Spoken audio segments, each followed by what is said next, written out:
Begitu saya telepon, yang jawab di sana itu suaranya berat, kayak ada angin kenceng, kayak orang apa ya, kayak orang yang halo, kayak begitu suaranya tuh, campur sama angin mendesit gitu. Nggak taunya orang yang terima telepon saya itu orang yang sudah meninggal seminggu yang lalu. Pengen tahu ceritanya? Ini cerita kisah nyata tentang saya. Nih, cekidot aku ceritain ya. Sekitar seminggu yang lalu ada langganan jahit saya, dia orang Batak, dia meminta di bajunya besok hari Jumat mau pesta, karena kalau orang Batak itu kan pestanya kata hari Jumat, gedungnya tuh murah kan. Jadi dia hari Jumat malam Jumat itu pokoknya dia marah karena saya terlambat, salah saya sekitar, pokoknya terserah mau jam 1 mau jam 12 mau jam 11, pokoknya kirimin ke rumah dia karena mau dipakai besok pagi-pagi ke pesta. Nah, singkat ceritanya saya langsung langsung ngejahit cepet-cepet, selesai sekitar jam 11. Nah, saya mau telepon dulu nih ke yang si ibu yang punya rumah, karena rumahnya itu kan besar, terus halamannya itu luas, terus kalau dari pintu gerbang ke rumahnya itu kan ada kayak apa jauh gitu. Jadi kita tuh kalau malam-malam tuh harus gedor-gedor tuh nggak akan kedengar. Jadi saya telepon dulu. Ya itu saya telepon dulu.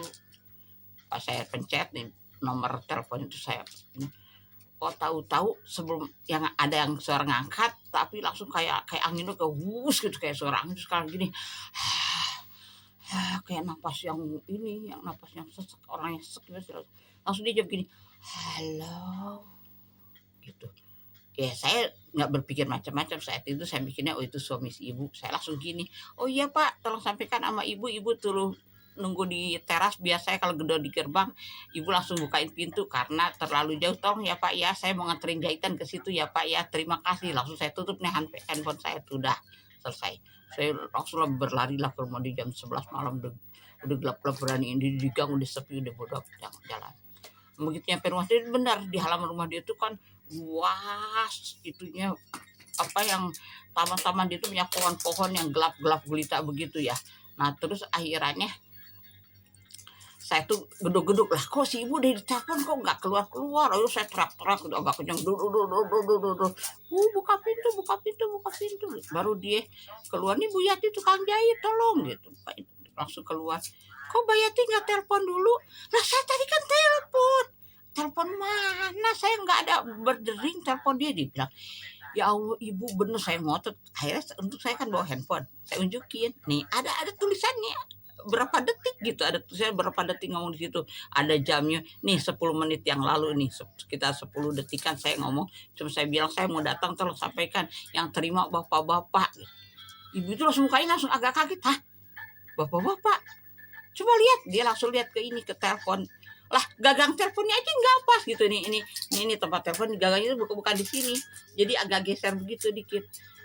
Harusnya pas dong gitu. Ini berarti ini kalau nggak pas begini, mana mau terima telepon, nggak bakalan. Situ juga kalau telepon nggak bakal nyambung lah. Tapi terus ini kenapa? Ini kan di HP ada tulisan nih, telepon masuk, nih telepon saya keluar, saya keluar telepon, terus di sana ada terima. Kalau nggak terima tuh pasti merah, ini di sini hijau, artinya di sana terima. Nah gitu. Akhirannya udah ibu itu kayak langsung hilang kagetnya, dia langsung sama dia, ya masuk ke dalam, betul nah, sama dia pakai ini betul dah. Singkat cerita udah selesai lah, udah oke, baju udah dibayar. Saya bilang, Bu anterin dong Bu sampai di ujung pintu gerbang, saya mau pulang. Sama dia dianterin. Itu saya lucu banget, saya saking ketakutan pantat sampai loncat, pantat dipegang saking takutnya ada yang nepuk pantat gitu. Lucu banget.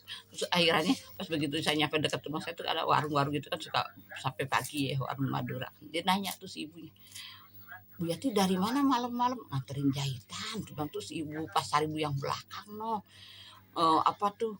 Cuman ada keanehan deh. Tadi saya telepon kok yang ngangkat bapak-bapak, tapi katanya di situ cuma sendirian si ibu, karena pembantunya lagi pulang kampung. Jadi nggak ada laki-laki.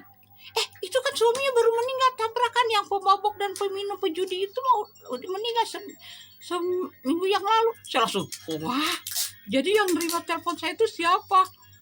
Itu tuh kejadian yang benar-benar, itu kisah nyata, benar-benar kisah nyata saya. Makanya saya nyeritainnya juga enak.